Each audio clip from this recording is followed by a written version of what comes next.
à la formation des disciples.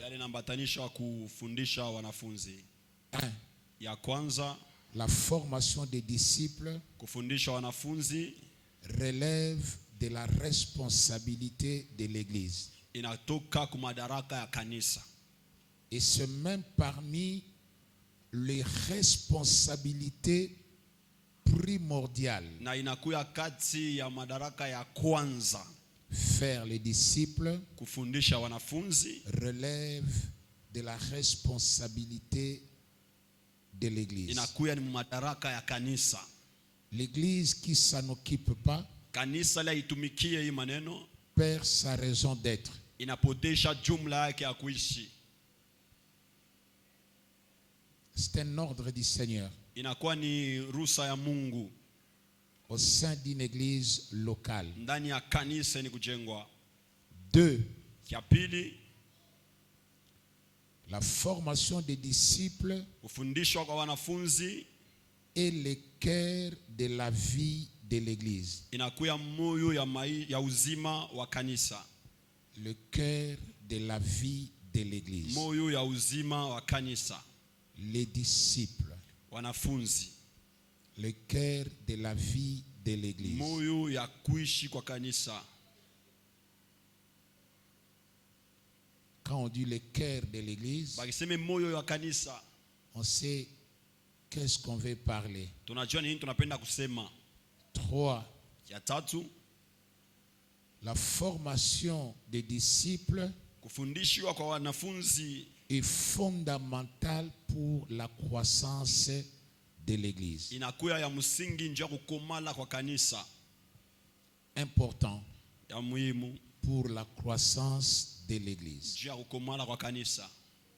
L'église kanisa a une croissance multidimensionnelle. Inakuya na kukomala kwa mahatua mengi. Soit la croissance à tous égards. Wala kukomala kwa upande wote. La croissance de l'église kukomala kwa kanisa touche à tous les domaines. Inagusa upande wote. Tous les domaines. Na upande wote. Aucun domaine hakuna tawanzo moya n'est laissé. Inesa kuachiliwa. Aucun domaine. Hata moya. Alors, pour que cette croissance kukomala soit évidente, ionekane, les disciples est le passage obligé. Kinafunzi na kuya njia inaitiwa. Est-ce qu'on peut dire amen? Le discipolat est un passage obligé. Kinafunzi ni njia ile inapashwa.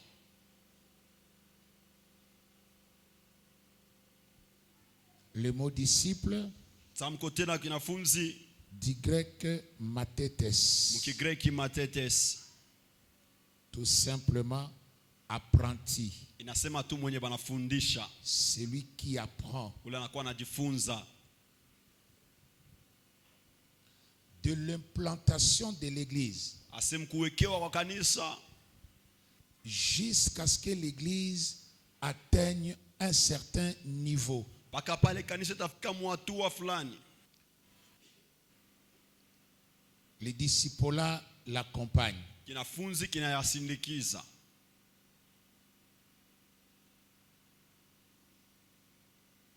Très important. Ya muhimu kabisa. En vous appelant, en vous amenant na dans les disciples, mukifunzi, on veut amener la vie de tout un chacun de nous à la reproduction. Banapenda kupeleka maisha kila mmoja mkijizaa upya tena. Jésus-Christ dit dans Jean chapitre 15, il dit ceci: asema hivi, ce n'est pas vous qui m'aviez choisi, c'est moi qui vous ai choisi, qui vous ai établi, afin que vous alliez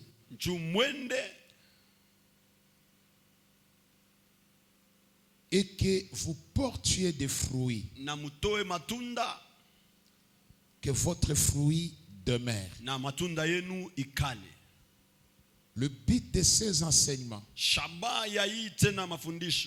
est d'amener les hommes et les femmes à de plus grandes responsabilités chrétiennes. Ni ya kupeleka batu bote wanaume na wanamke mu madaraka kubwa ya Kikristo. Chacun doit se sentir responsable quelque part dans l'église de Dieu. Kila mtu anapaswa kujishikia mwenye madaraka fasi moja mkanisa ya Mungu. Est-ce qu'on peut dire amen? Amen. Le ministère de Jésus Huduma ya Yesu a tourné tout autour de la formation des disciples. ilitumika tu kando ya kufundisha tena wanafunzi. Regardez comment Luc, lui, il écrit les choses. Tazameni vile Luka anakuwa anaandika maneno. Luc chapitre 1er, Luka wa kwanza il dit ceci. asema hivi: Plusieurs ayant entrepris de composer un récit des événements qui se sont accomplis parmi nous, suivant ceux qui nous ont transmis, ceux qui ont été des témoins oculaires dès le commencement et sont devenus ministres de la parole, et nous disons Amen. Amen. J'aime Luc Napenda Luka et comment il aborde les choses. na vile anaanza na maneno. Luc dit ceci: Luka anasema hivi: les choses que je vous écris bintu mimi nimeandikia en faisant mes recherches, juu ya kufanya ujifunzo yangu, ceux-là qui étaient des témoins bale oculaires, balikuwa bashuda bakujionea, qui ont vécu plus près, baliishi karibu, qui sont restés au pied, banabakia kumikulu, qui ont été avec lui partout balikuwa naye fasi yote dès le commencement. toka mwanzo. À chaque instant qu'on parle du commencement, Kila mara banasemeziaka mambo ya mwanzo, on parle du baptême des gens. banasemaka njia ya ubatizo wa Yohana Mbatizaji. Quelqu'un dit Amen. Amen. On parle du baptême des gens. Banasema njia ya ubatizo wa Yohana Mbatizaji. Et ceux-là, Na wale ils sont devenus banakuwa ministres de la parole. waziri wa neno. J'aime ce que les gens disent. Napenda ile bantu wanasemaka Nous naissons avec le ministère. C'est tunazalikaka vrai. na huduma, ni vya kweli. Nous naissons avec ceci et cela. Tunazalikaka na hivi na hivi, ni C'est kweli. vrai. Ni vya kweli. Et c'est comme dans le monde, nous naissons avec des talents. Ikusa mu dunia tunazalikaka na matalanta. Chacun de nous a un talent Kila ici. mtu ape na talanta yake. Mais les talents en eux-mêmes ne suffisent pas. Talanta yope kia eneane. La personne qui découvre un talent en lui Mtu anavumbua talanta mwa ndani yake, a besoin d'une formation analazimishwa na mafundisho pour mieux orienter son talent. njia ya kuongoza mzuri talanta yake. Quelqu'un dit Amen. Amen. Maxwell, qui a écrit le 21 principes de leadership, il a écrit un très bon livre, Les talents ne suffisent pas. Anasema ile kitabu yake nasema talanta aenee tu paka. Il y a des choses qu'on ajoute Kukubitu binapasha kuongezwa pour que ton talent devienne efficace, juu talanta yako yeneane, pour que tu deviens productif par rapport à ton talent. ukwe na uzao kubwa kulinganishwa na talanta yako. Pierre était un pêcheur de poissons. Petro alikuwa mlobaji wa samaki. C'était un talent. Ilikuwa ni talanta. On ne part pas dans une école pour devenir pêcheur de poissons. Atuendaje majifunzo wala masomo fulani ndio tukuyue kulopola samaki. Mais Jésus lui dit, Yesu anamuonesha, je ferai de toi pêcheur d'hommes. tafanya na wewe ukuwe mlobaji wa batu. Si pour le pêcher le poisson, tu ne vas nulle part, Kama njoo kuloba samaki au uendake fasi mais fulani, pour devenir pêcheur d'hommes, tu dois rester aux côtés de moi. Et je te ferai. Na mimi tafanya na wewe ukuye. Quelqu'un dit Amen. Amen. Le je te ferai, Ile kusema atakufundisha ukuye, c'est là où le discipulat joue un rôle. ni pale kinafunzi kinakuwa nacheza. Le discipulat a pour but de faire de toi l'homme ou la femme que Dieu désire que tu deviennes. Kinafunzi Demain. kinakuwa na shabaha ya kufanya juu yako kuye mtu wala mwanamke ile Mungu anachunga kesho. Le rôle que tu joues Kazi unakuwa nayo dans son plan na matengenezo yake pour l'humanité. njuu ya ulimwengu. La responsabilité, Madaraka ce que tu es prêt à assumer demain. Unakuwa tayari ya kutumia kesho. Sauf que nous avons des gens Tunakuwa na batu qui n'en veulent pas. abapende. Et ils ne veulent pas de ça. Na bapende njia hiyo. Quelqu'un dit Amen. Amen. Et ils ne veulent pas de ça. Na bapende le maneno. C'est pourquoi Jésus a laissé l'ordre Ndio kwa maana Yesu aliacha tena ruhusa à l'église. ukanisa. Allez et Asema mwende faites de toutes les nations na mfanye mataifa yote les disciples. wanafunzi. Allez. Endeni. Vous voyez que avant que les disciples, nous parlons de l'obéissance des disciples, nous parlerons de l'obéissance de ceux-là que Jésus a envoyés pour aller faire des disciples. Tutasema njia ya kutifu abale Yesu alituma bakafundisha wanafunzi.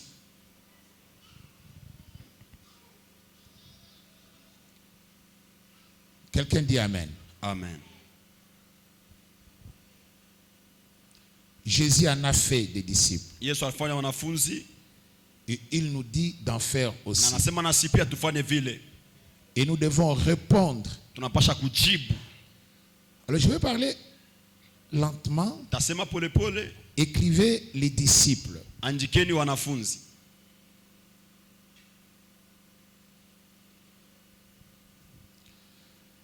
Les disciples, wanafunzi, c'est d'abord quelqu'un qui place toute sa confiance en Jésus. Ni mbele mtu wote anaweka tumaini lake yote ndani ya Yesu.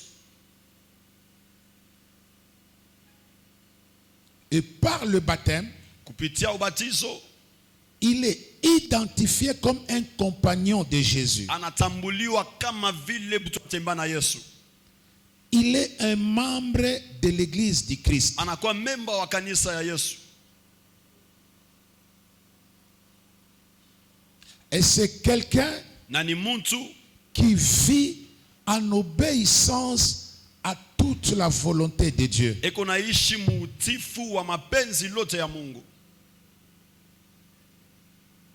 Et cette obéissance est le produit de son amour pour Dieu. C'est-à-dire l'amour que nous avons pour notre Dieu se traduit en obéissance. Et dans cette session, je vais beaucoup parler sur 2 ou 3 choses.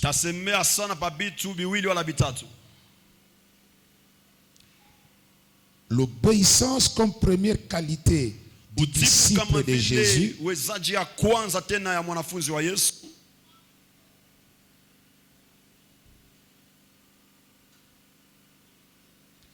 La consécration du disciple de Jésus.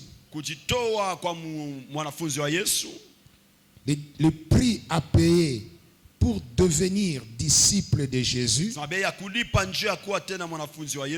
et le double aspect de la croix dans la vie du disciple. Mais laisse que je continue avec ce que j'étais en train de dire. L'obéissance est le fondamental de la vie du disciple.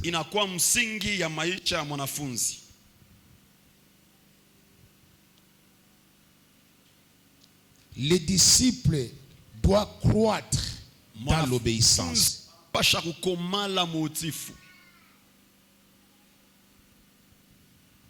Plus nous avançons,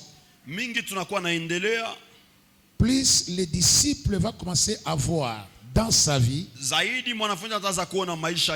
qu'il y a des choses qu'il va commencer à renier, à trouver moins importante dans sa vie. Est-ce qu'on peut dire Amen? L'amour que nous avons de Dieu, l'amour que nous avons de Dieu est démontré par notre obéissance. C'est ce que j'ai dit, que l'obéissance est une Utifu preuve de l'amour de Dieu pour un ni disciple. kionyesho cha mapendo ya Mungu kwa mwanafunzi.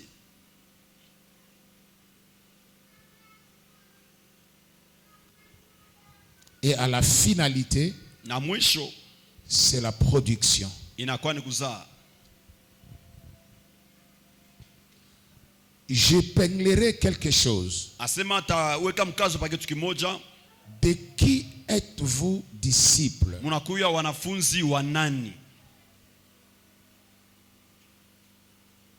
Là, peut-être vous aurez des questions à me poser parce qu'à Efata là-bas, il y a trop de questions qu'on Pale pose. saa zingine mtakuwa na maswali ya kuniuliza, njoo kule niko Parce huko que nous travaillons maswali. ça comme une classe. Tafaa vile kama masomo. Si l'Esprit de nous demande de prier, nous prierons. Wewe tunaomba, tunaomba, tutaomba. Écoutez-moi très bien. Shikie mzuri. Quand vous lisez Matthieu chapitre 28, Mkisoma Matthieu 28, la Bible nous dit, Biblia allez, inasema, faites de toutes les nations des disciples. endeni nafanya mataifa yote kwa wanafunzi. Et puisque c'est Jésus qui donne l'ordre, Vile ni Yesu analeta ruhusa.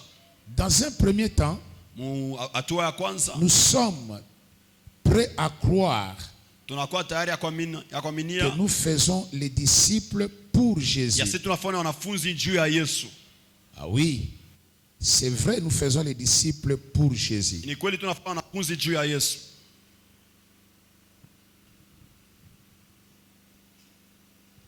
Quand je travaille sur les disciples, Kama natumika juu ya wanafunzi, ils sont disciples. wanakuya wanafunzi wangu. Ils sont mes disciples. Wanakuya wanafunzi wangu. C'est moi qu'ils voient. Ni mie bego naona. C'est de moi qu'ils apprennent. Ni kwangu bana nakuwa nafundishwa. Je mets ma vie à leur disposition. Mimi naweka maisha yangu upande wako. Ils me voient servir Dieu. Bego yona kutumikia Mungu. Ils me voient marcher avec Dieu. Bego yona kutembea na Mungu. Ils me voient me comporter comment. Bego yona mutabia gani. Si ils ne sont pas prêts à être mes disciples, Kama bana tayari kwa wanafunzi wangu, ils ne seront pas prêts à être disciples de Jésus. hawatakuwa tayari kwa wanafunzi wa Yesu. Ils ne voient pas Jésus. Abaone Yesu, Ils me voient moi. bene niona mie. Ils voient Jésus au travers de moi. Bene naona Yesu kupitia mie. La Bible dit un disciple n'est pas plus grand que son maître. Biblia inasema mwanafunzi asina mkubwa kupita mwalimu wake. Le maître, c'est celui qui enseigne. Mwalimu ndiye anakuwa anafundisha. C'est celui qui forme. Yule anakuwa anafundisha. Et un disciple bien enseigné, bien formé, Mwanafunzi mwenye kufundisha mzuri sera comme celui qui le forme. atakuwa sa ule unamfundisha. Est-ce qu'on peut dire Amen? Amen. Vous êtes disciple de quelqu'un Mko wanafunzi wa mtu fulani en étant disciple de Dieu ou de Jésus. mko ya wanafunzi ba Yesu. Ça, nous devons le connaître parce que les gens Batu parlent.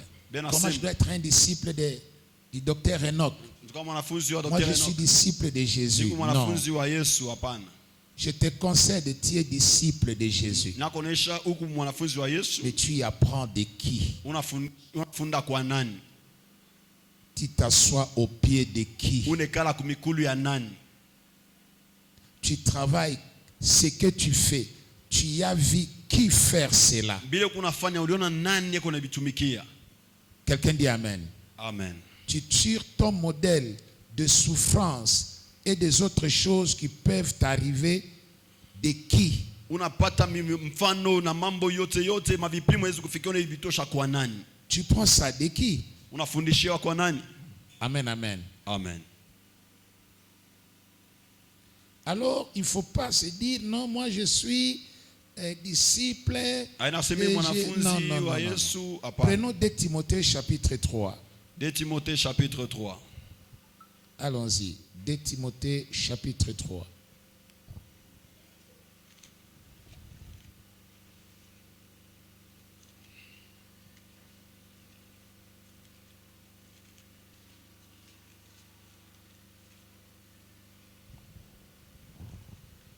Je commence par le verset 10. Pour toi, tu as suivi de près mon enseignement, ma conduite, mes résolutions, ma foi, ma douceur, ma charité, ma constance, mes persécutions, mes souffrances. À quelle souffrance n'ai-je pas été exposé à Antioche, à Icône, à Lystre? Quelle persécution n'ai-je pas supporté? Et le Seigneur m'en a délivré. Quelqu'un dit Amen. Amen. Il parle à qui? Inasema na nani?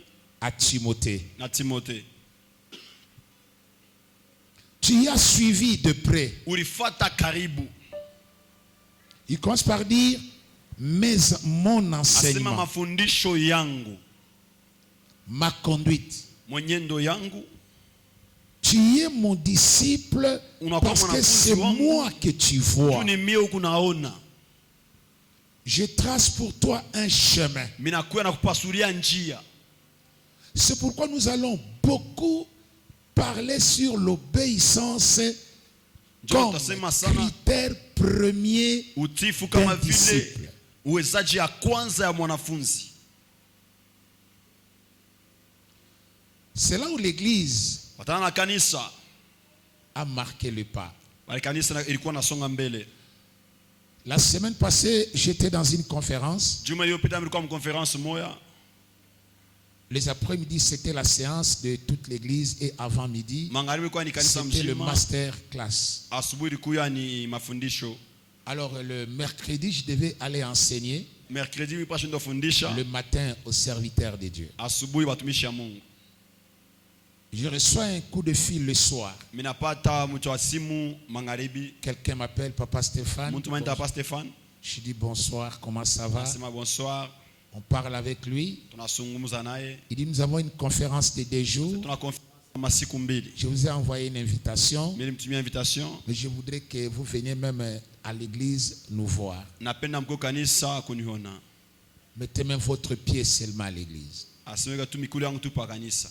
Et mercredi matin, il m'envoie le Avec véhicule avec son chauffeur Ananitumia gari na chauffeur qui vient me wake. chercher à la maison. Ango tafuta nyumba. Je suis allé là-bas, Minaenda kule, je vois le pasteur naona pasteur, et je commence à parler avec lui. minaanza kuzungumza naye. Il me fait visiter son église, Ananipeguliwa kanisa yake, le bureau et toute son organisation. ofisi na mambo yake yote. Et quand nous entrons dans son bureau, Na pale tunaingia mu ofisi on yake. commence à parler. Anaanza kusema, Je commence à lui poser la minaanza question, kumswali des questions. maswali, Il me dit, ananyambia, voyez cette église, mnaona kanisa? je l'ai commencé comme une classe. Milianja sa masomo vile Je ne faisais qu'enseigner la kwa Bible. tunafundisha Biblia. Faire ce que Jésus a dit. Kufanya ile Yesu alisema. Alors, plus il parlait, Mingi alikuwa anasema, le Seigneur me dit, je t'ai amené ici Mungu asema kuleta hapa. pour t'enseigner. Aujourd'hui, tu ne pars pas enseigner à la conférence. Leo tuna conference. Ta conférence, c'est ici. Conférence yako ni hapa. Tu dois parler avec cet homme. Utasungumza na huyu mtu. Cette église est au Bel Air, Hii kanisa iko Bel Air. à Kilobelobe Kilobelobe précisément. précisément. Je n'ai pas crié mes yeux. Sikwaminia Tu macho peux yangu. avoir une église pareille à Lubumbashi au Bel Air. Njoo kwa kanisa vile bashiku Il m'a dit, anyambia nous nous réunissons ici à peu près 2500 à 3000 personnes. tunachungaka matu 2,500 na 500 wala 3,000. Et voilà comment cela est arrivé. Tazameni vile ilifika. Et ça a changé complètement ma façon de voir les choses. Ilibadilisha namna yangu ya kuona vitu. Est-ce qu'on peut dire Amen? Amen. C'est là où j'ai compris. Ni pale milielewa. Et quand Dieu a commencé à me parler sur les disciples-là, j'ai compris qu'est-ce que Dieu voulait m'apprendre au travers de cet homme.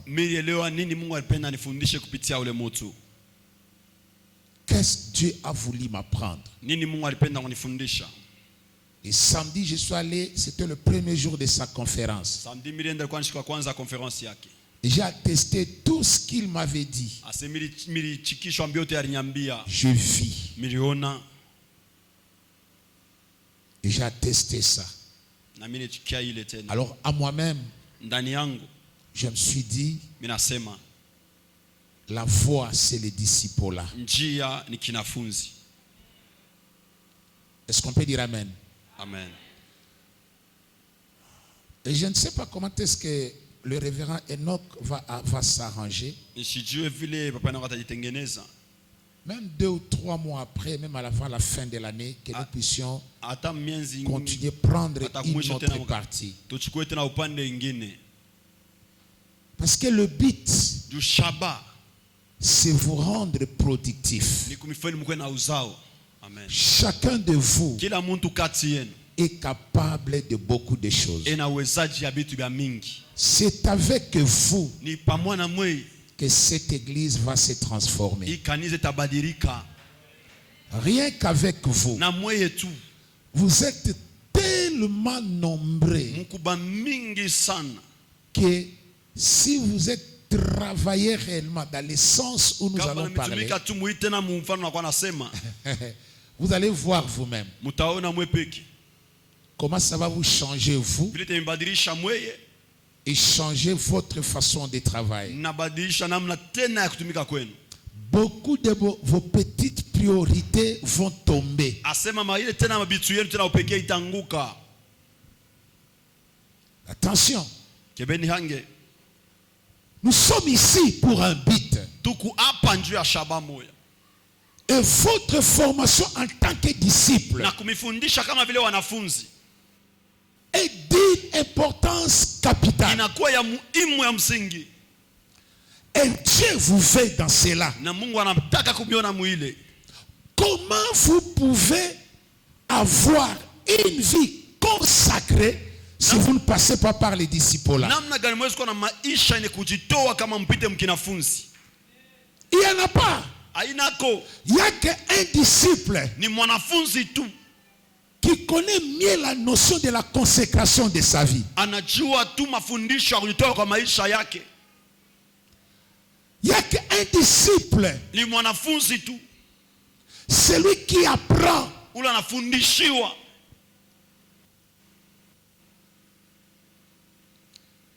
Celui qui s'assoit, Ule anekala qui pourra donner le meilleur de lui-même. ataleta tena ya muhimu kutokea kwake. Nous sommes ici, vous êtes ici pour Hapa na un muko but. hapa juu ya shaba moya.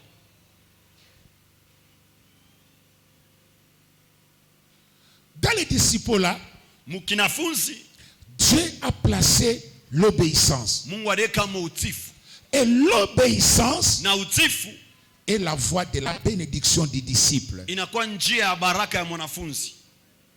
Tu n'as pas d'autre voie de bénédiction si ce n'est que l'obéissance. Hauna na njia ingine ya baraka kama ina tu utifu. Quelqu'un dit amen. Amen. Il n'y en a pas.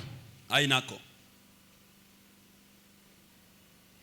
Les disciples là Kinafunzi vous rend fort spirituellement. nguvu mkiro. Ça vous rend très fort. Inaifahamu na kuya nguvu. La Bible dit, ceux-là qui ont été tout près de Jésus, Wale walikuwa pembeni ya Yesu, qui l'ont suivi, banamfuata, qui ont marché avec lui banatembea naye, et qui sont devenus ministres de la na parole. wanakuya waziri tena wa neno.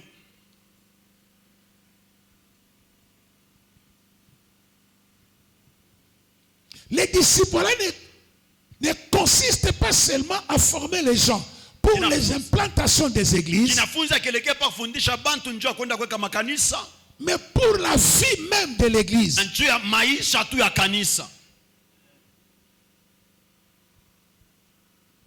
Est-ce qu'on dit amen? Amen. Pour la vie même de l'église. Na njoo tu ya uzima wa kanisa. Très important, mes bien-aimés. Kwa faida wapendwa.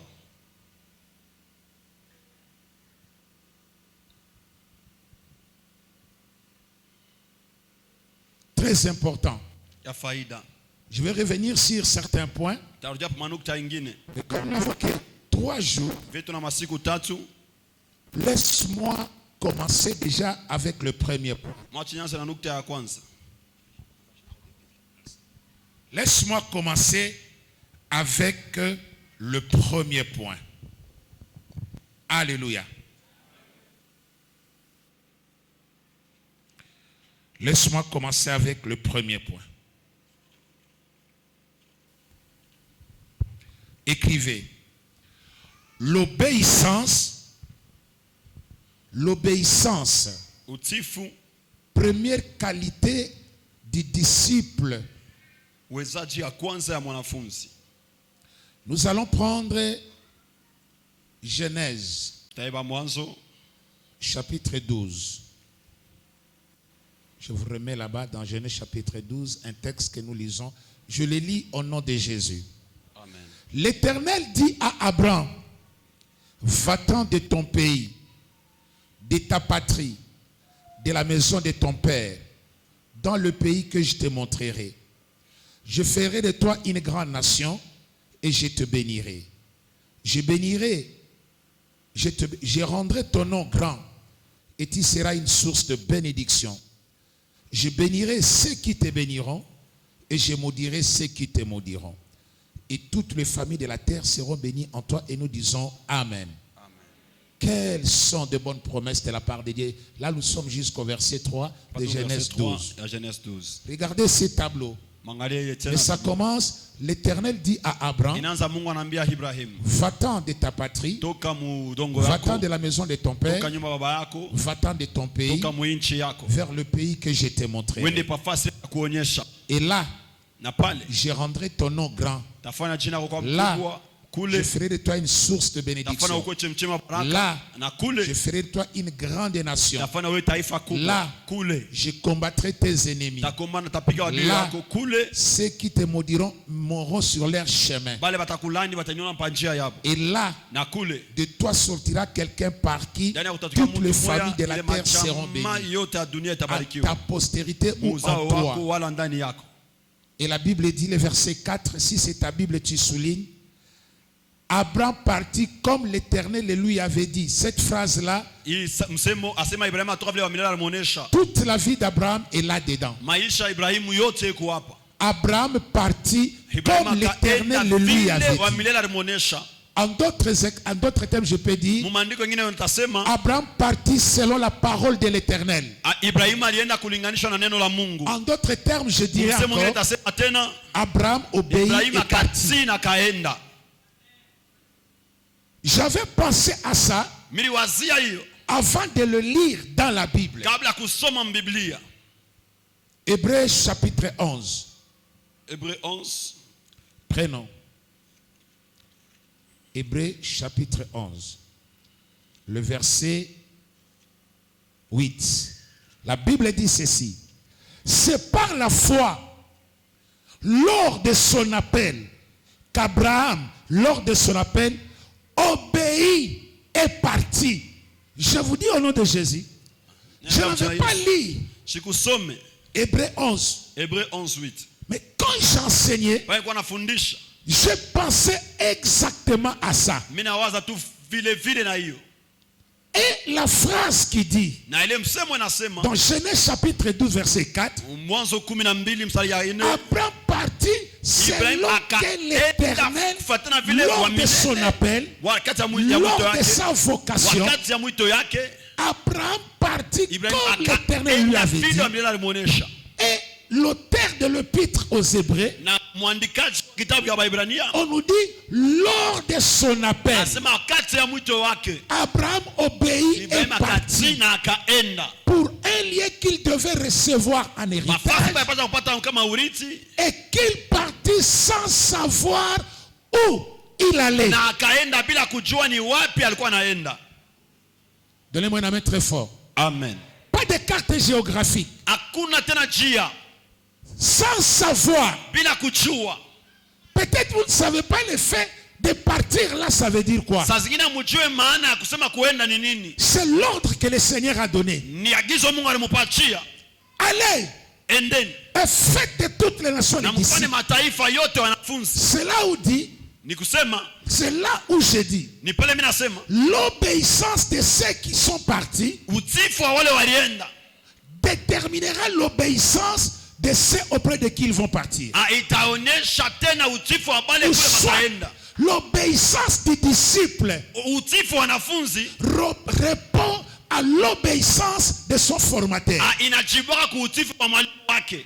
Former les disciples, Kufundisha wanafunzi c'est un ordre du Seigneur. inakuwa ni oda wala ruhusa. Celui qui le fait, Ula anayatumikia le fait par obéissance. inafaa kupitia utifu. C'est pas un travail facile. Haina kazi ya kepesi. Est-ce qu'on peut dire amen? Amen. Il a obéi. Alitii. Ici, quand on dit allez, Baba anasema endeni, quittez, tokeni, va, wende. Dieu n'a pas dit directement, il dit à Abraham, va-t'en. Mungu akimwambia sema Abraham toka. C'est comme il a dit, allez, Biblia inasema endeni. va-t'en. Asema toka. Ça veut dire quoi? Ni kusema nini? Sépare-toi, Achana, quitte, toka. pars loin d'ici. Wende mbali na hapa. Mais j'aime se séparer. Napenda ile kugawanyiwa. L'appel au disciple-là, Mwito wa kitumbia ya kinafunzi c'est un appel à la séparation. ni kuitia kugawanyiwa. C'est pourquoi je parle de l'obéissance. Ndio maana asema njia ya utifu. Les disciples-là Asema kinafunzi est la chose qui nous sépare. ni kitu kinatuachanishaka. Nous nous séparons de quoi? Tunakuwa na chana na nini? Un, Ya kwanza, nous nous séparons de péché. tunachana na zambi. Nous nous séparons du mal. Tunachana na bubaya. Nous nous séparons des choses qui peuvent nous faire échouer. Tunachana na vitu vyezu kutushindwisha. De mauvaises choses. Vitu bibaya. Mais aussi, Tena, nous nous séparons tunachana de bonnes choses. na vitu bizuri. Donnez-moi un amen très fort. Amen. De bonnes choses. Vitu bizuri. Dans l'appel au disciple-là, Mumwito kukinafunzi on ne se sépare pas seulement des mauvaises choses. atachanake paka na vitu bibaya.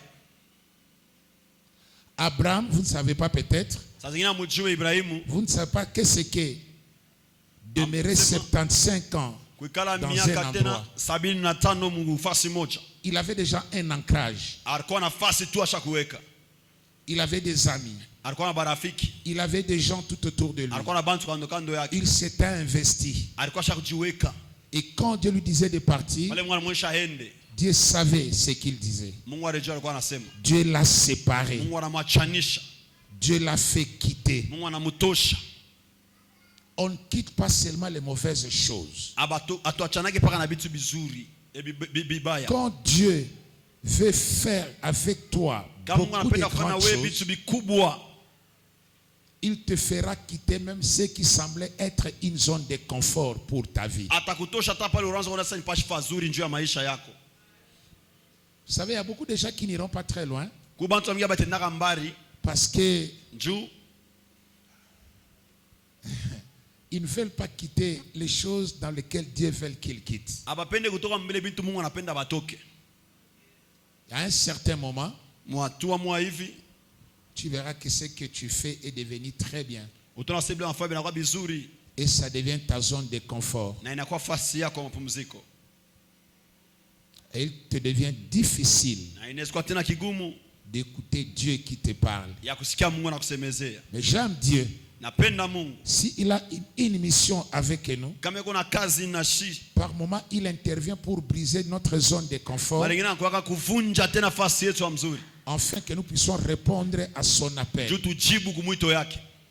Il l'a fait avec Joseph. Alifanya na Yusufu. Quand Joseph commençait à régner dans la maison de Potiphar, Wale Yusufu anaanza kutawala mnyumba ya Potifar. il commençait à devenir un homme populaire, Anaanza kuwa reconnu, mtu mwenye grand. kujulikana, mtu mkubwa mnene. Mais Dieu ne l'avait pas appelé à cela. Mungu ashikumuite kule. Il était devenu gérant de toutes les grandes entreprises Alikuwa anachunga tena makampuni yote de Potiphar. ya Potifar. Et Dieu a vu un danger. Mungu anaona hatari moja. Qu'est-ce que Dieu a fait? Mungu anafanya nini? Pour faire partir Joseph dans la maison de Potiphar. Kumtosha Yusufu nyumba C'était Potifar. simple. Ilikuwa teketeke. Il a utilisé la femme de Potiphar Anatumikisha bibi wa Potifar. parce qu'il savait que ce garçon ne cédera pas. Aya sema mwanamume asijachiria. Il dit pour qu'il fuit ici, njoo akimbia hapa. Déshabille-toi devant lui. Tosha tu mavazi mbele yake. Et quand tu vas fuir, accuse-le encore. Asikota atakimbia mchongee tena. Il a fui, mais on l'a accusé. Anakimbia lakini wanamchongea. Quand Potiphar est rentré, Potiphar anarudia. la femme est restée en chambre. Voici les brés que tu nous as amenés ici. Voici les brés que tu nous as amenés. Voici. Potiphar n'a même pas calculé 3 fois. Il a dit en prison. Et c'est là où Dieu l'attendait. Vous voyez ça? Attention avec l'obéissance. C'est la qualité première du disciple. Est-ce qu'on peut dire Amen? Amen. L'obéissance du disciple est le test suprême de l'amour pour le Seigneur. Seul le chemin de l'obéissance est le chemin de la bénédiction. La bénédiction ne se trouve pas dans un autre chemin. La bénédiction est liée à l'obéissance. Je reprends. La bénédiction est liée à l'obéissance. Quelqu'un dit Amen. Amen. Écoutez-moi. Tout sacrifice que nous faisons, je l'enseigne et je l'ai dit. Vous ne devez pas couvrir votre désobéissance par les sacrifices. Le sacrifice n'achète pas votre désobéissance. Obéis. Quelqu'un dit Amen. Amen. Obéis. J'aime le sacrifice qui répond à l'obéissance. J'aime ça.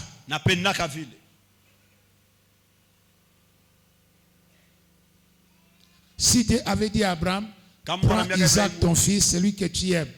Et Abraham est allé prendre Ismaël. Il complote, il dit, c'est quoi encore sa maman? Agar. Viens avec Ismaël. Nous voulons fêter. Et Abraham va avec Ismaël. Il le ligote. Il le met là-bas. Il ne verrait même pas le bélier. Il tuerait Ismaël. Il mettrait le feu. Pour lui, ça serait un sacrifice. Mais pour Dieu, ça serait la désobéissance. Quelqu'un dit Amen. Amen. Mais Ismaël aussi est son fils. Mais il n'a pas obéi à Dieu. L'obéissance et la bénédiction, c'est comme le fil et l'aiguille. L'obéissance et la bénédiction ne poursuivent pas deux chemins parallèles. Est-ce qu'on peut dire Amen? Amen. Nous avons la chaussée. Bon, une avenue comme boulevard Moussiri. De part et d'autre, il y a deux bandes de circulation. De l'autre côté, il y a deux bandes de circulation. Ça peut être même 3. Donc, un véhicule passe ici, l'autre passe ici, et l'autre passe. Mais ils partent tous dans la même direction. Vous voyez? Ils partent tous dans la même direction. Mais ce n'est pas le même véhicule. C'est pourquoi l'obéissance et la bénédiction du disciple ne marchent pas sur deux voies parallèles. Là où passe l'obéissance, c'est là où passe la bénédiction. Est-ce qu'on peut dire Amen? Amen. L'obéissance comme critère premier de la vie du disciple. L'obéissance. Critère premier. Quelqu'un dit Amen. Amen. Jésus a quitté le ciel sur terre. Le seul critère, c'était l'obéissance.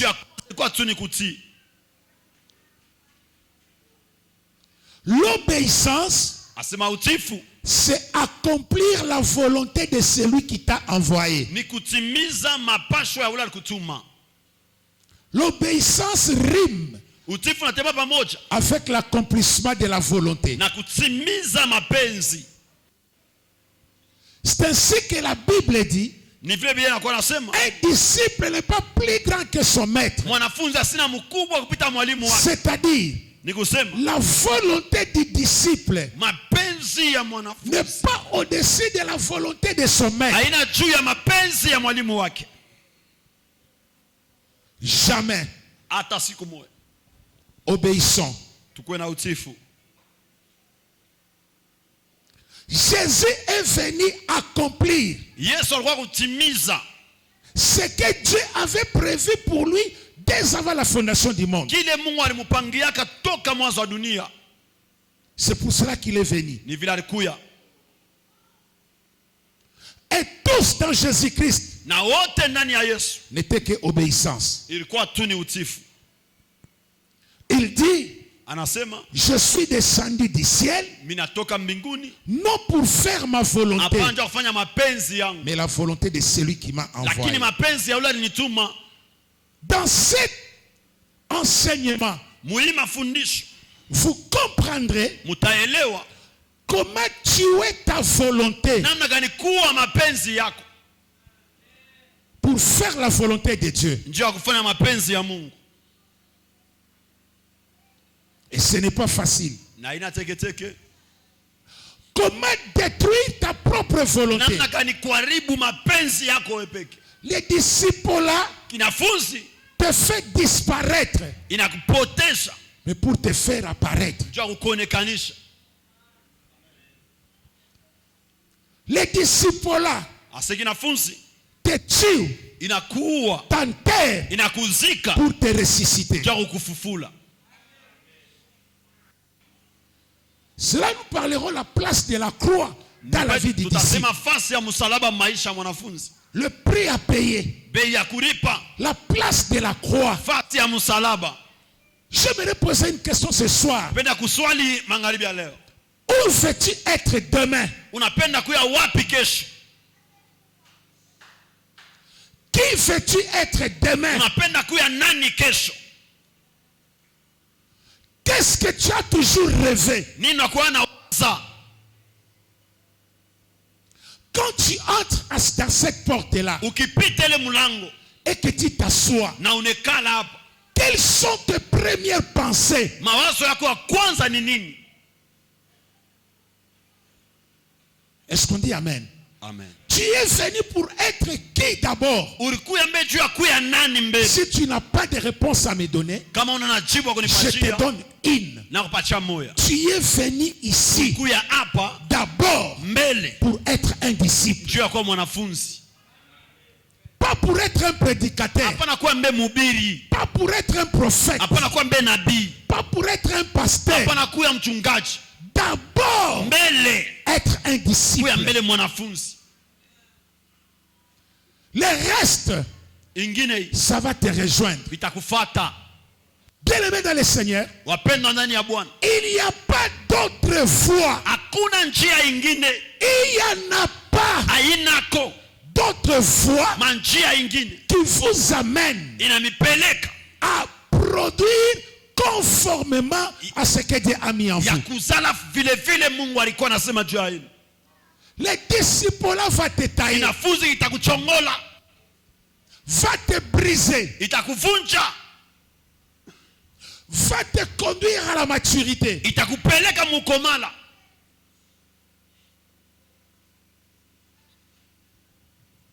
Paul dit, quand j'étais enfant, Paulo anasema wakati mimi nilikuwa mdogo, je parlais comme un nilikuwa enfant. nasema sa mtoto.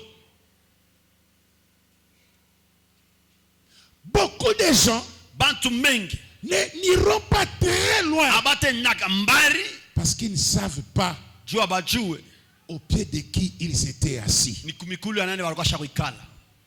Il y a toujours une différence. Kuna kwa tofauti, Il y a toujours une différence. kuna kwa tu tofauti. J'aime cette séance. Hii tena J'aime la vision napenda que onyo le révérend Enoch a pour vous. Reverend Enoch alikuwa nao juu yenu. Est-ce qu'on peut dire Amen? Amen. Dans l'Ancien Testament, Muagano takale on a parlé des Naziréens. barasemea njoo Et Nazire. dans le Nouveau Testament, Muagano on jipya parle du disciple. bea semeza njoo kinafunzi. Et vous allez voir Asema la mutaona différence entre les Naziréens de l'Ancien Testament et les tofauti kwa disciples du Nazire wa Nouveau zamani Testament. tena kinafunzi tena. Vous allez voir la différence. Mutaona tofauti. Vous, Moi vous êtes pour le royaume de Dieu. Mungu hapa njoo ufalme wa Mungu. Vous êtes différents. Munachanishwa. On travaille sur vous. Tunatumika juu yenu. On amène toute ta vie Tunaita maisha yako yote à obéir. kutii. Quelqu'un dit Amen. Amen. Les disciples là Inafunzi est la seule notion inakuwa mafundisho moja tu qui te fera découvrir itakuvumbulisha combien tu es faible. mara ngapi unakuwa mdhaifu.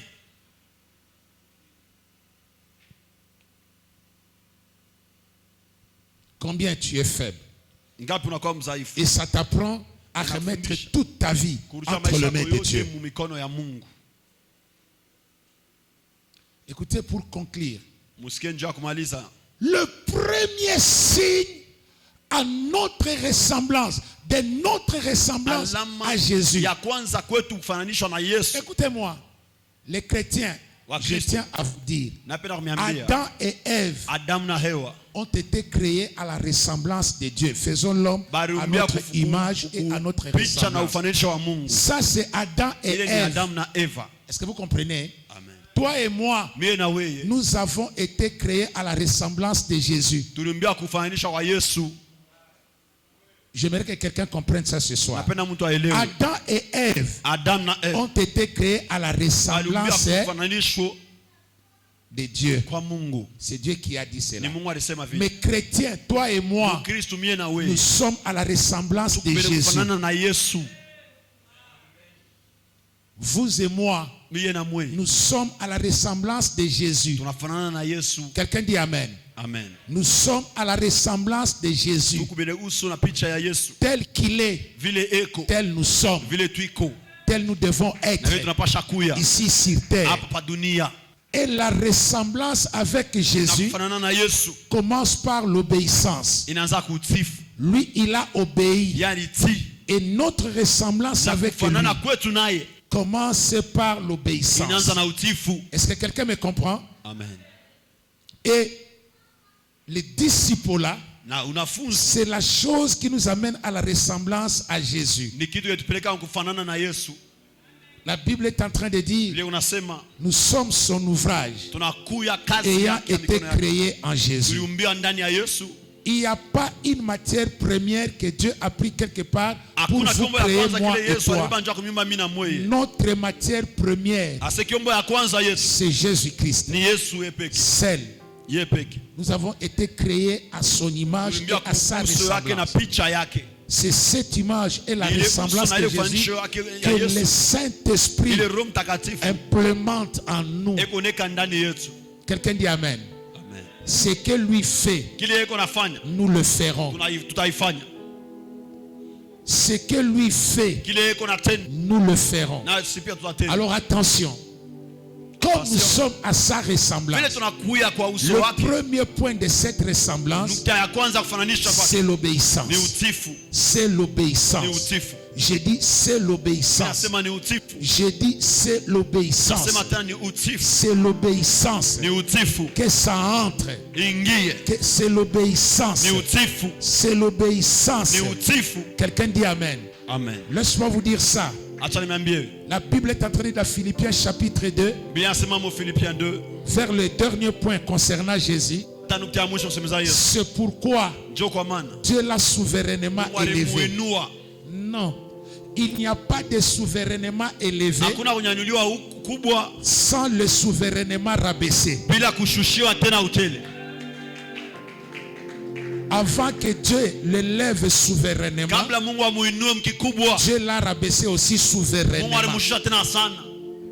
Il n'y a que deux souverainetés. Inakuwa tu Il y a la utawala kubwa. souveraineté de Dieu qui te rabaisse. Anasema utawala wa Mungu kubwa Et il y a la unakushusha. souveraineté de Na Dieu utawala wa qui te Mungu relève. unakuinua. La souveraineté de Dieu qui te rabaisse, Utawala wa Mungu unakuwa c'est unakushusha. celle qui t'amène à Ndio t'asseoir au côté inakupeleka de quelqu'un kale kumikulu ya mtu pour que celui-là te donne la forme yakupatie que tu mfano dois avoir. ili unapasha kuwa nayo. Est-ce qu'on peut dire Amen?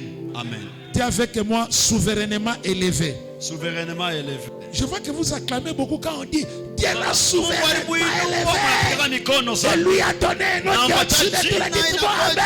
majina yote sema amina. Est-ce que vous savez aussi que Dieu l'avait Sasa souverainement Mungu rabaissé alimshusha tena sana. et qu'on a craché sur lui?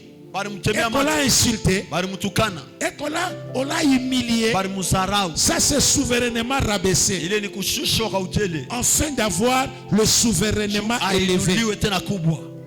Les disciples là t'amènent au souverainement rabaissé pour que tu sois souverainement relevé. Voilà le travail que nous faisons sur vous. Dans 10 ans, je ne continuerai pas à le faire. Mais tu resteras néanmoins disciple. Mais pendant ce temps-là, le ministère, la grâce, les dons et les talents qui sont en toi commenceront déjà à parler. Aimez les disciples là. Sans cela, ton don ne sera pas reconnu. Ton don tournera à rond. Il y a des frères qui ont de meilleurs dons, mais que les gens ne reconnaîtront pas. Il y a des frères qui ont les talents, mais on les enterrera avec. Je suis venu travailler. Je suis venu prier. À la fin de mes interventions, je veux prier que ton talent, que ta grâce, que ton don, aussi longtemps que tu accepteras de rester au pied de quelqu'un. Après tout cela, que ton don brille, que ton don sorte, que ton don soit recherché, que ton intelligence soit recherchée. Que ton intelligence soit recherchée. Donnez-moi la main très fort. Amen. Je bénis quelqu'un ce soir. Je sais que les disciples là, c'est une fois difficile. Je sais que les disciples là est inacceptable pour beaucoup de gens. Mais je viens ce soir à ceux-là qui tiendront, à ceux-là qui demeureront, à ceux-là qui accepteront, à ceux-là qui paieront le prix, la grâce, les dons, le ministère, les talents que Dieu a placés en toi sera recherché dans le monde. Sera recherché dans le monde. Quelqu'un dit Amen. Amen. Alléluia. Sera recherché dans le monde. Je prie pour toi. Ton agenda manquera d'espace pour mettre des invitations. Amen. Tu verras toi-même que le mois de 30 jours, il fallait que Dieu mette un mois de 45 jours. Cet après-midi, il y a un ami du docteur Renaud qui m'a appelé. Il dit, je vous appelle de la part du docteur Renaud. Malheureusement, le travail donc pour lequel il m'a appelé, c'est le mois d'août. Or, moi, tout le mois d'août, il n'y a même pas de place pour lui. Quelqu'un dit Amen. Amen. Je ne sais pas si j'aurai même un seul jour à aller répondre. Je prie pour quelqu'un. Je prie pour quelqu'un ce soir. Ces choses t'arrivera selon la grâce que Dieu a mis en toi. Je te libère afin que tu sois efficace pour cette église. Je libère quelqu'un pour que ta production amène cette église là où Dieu l'attend. Personne d'autre ne peut amener cette église là où Dieu l'attend. Si ce n'est que toi. Si ce n'est que toi. Quelqu'un dit Amen. Amen. Écoutez-moi. Paroisse source du salut. Je vous le dis au nom de Jésus. Après nos enseignements, je ne parle pas seulement de cette session. De toutes les sessions que nous aurons. Il y a des gens qui iront prêcher sans qu'on les envoie. Il y a des gens qui iront gagner les âmes. Qui les amèneront ici sans qu'on les envoie. Nous commençons ce travail avec un but précis. Vous amenez à la production. Vous amenez à la production. L'avancement. L'épanouissement, la prospérité de cette église est entre vos mains. Entre vos mains. Soyez des disciples et vous verrez dans 3 ans dans 5 ans, miaka 5 le Dieu de la Bible Mungu wa Biblia peut vous donner la parcelle ici. anaweza kukawia hii mpango, Peut vous donner l'autre parcelle ici. kukawia ile mpango. Je ne crains pas de le dire. Siongope kuisema. Je l'ai dit chez Marcelo. Ministère Marcelo, La parcelle dont je vais indiquer, ile parcelle mlimonja c'est là où ils sont aujourd'hui. ni kule beko leo Il y avait de grandes constructions. kwa majengo kubwa. Je les ai dit, Nilibambia ça, hii Dieu nous les donnera. Mungu atampatia hayo. Si vous travaillez, Kama unatumika Dieu vous donnera ça. Mungu atampatia hii mpango. Je vous l'ai dit, Nimeambia ici et ici. hapa na et hapa là-bas. na kule. Le pasteur que j'ai vu au Bel Air, Pastor mwana Obelere il a acheté 4 parcelles. anauza mpango ine, Il est en train d'acheter la 5e inauza ya 5 qu'il veut briser pour continuer l'église. inapenda pomone njoo kuendelesha kanisa.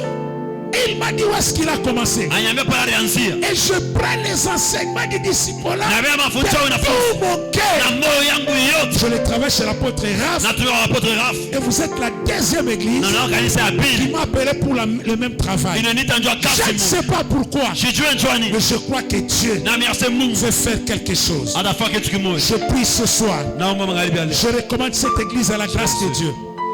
Je recommande tous les étudiants, Yes. tous ceux qui sont dans cette classe, à la grâce de Dieu.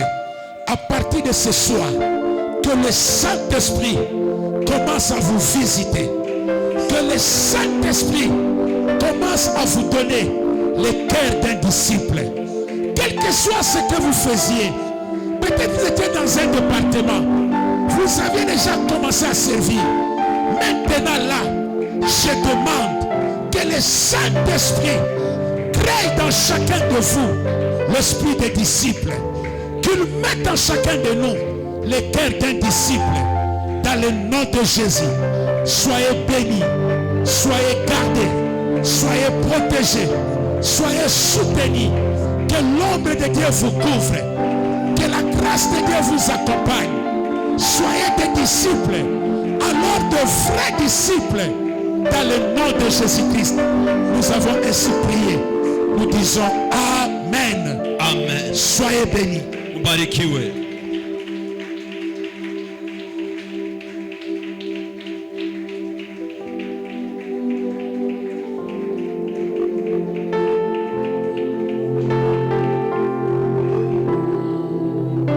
Nous nous voyons demain. Tutaonana kesho. Que le Saint-Esprit nous aide. Roho Mtakatifu atusaidie. Merci. Rabashaka tawa. Kosko velo paride. E Pablo faro basuka revegede suta. Korabe kombe shakuta rabegu da vezodia zodash. Sakatu me kola mahano sive. Jesus! Laisse le Saint-Esprit faire ce travail dans ton cœur. Laisse-lui te communiquer un nouveau cœur. N'arrête pas l'action du Saint-Esprit. N'arrêtez pas cette action. Je veux te voir debout ou à genoux. Je veux te voir debout ou à genoux. Soit tu es debout, soit tu te jettes à terre. Le Saint-Esprit de Dieu fait ce travail. Arrêtez-lui de faire ce travail.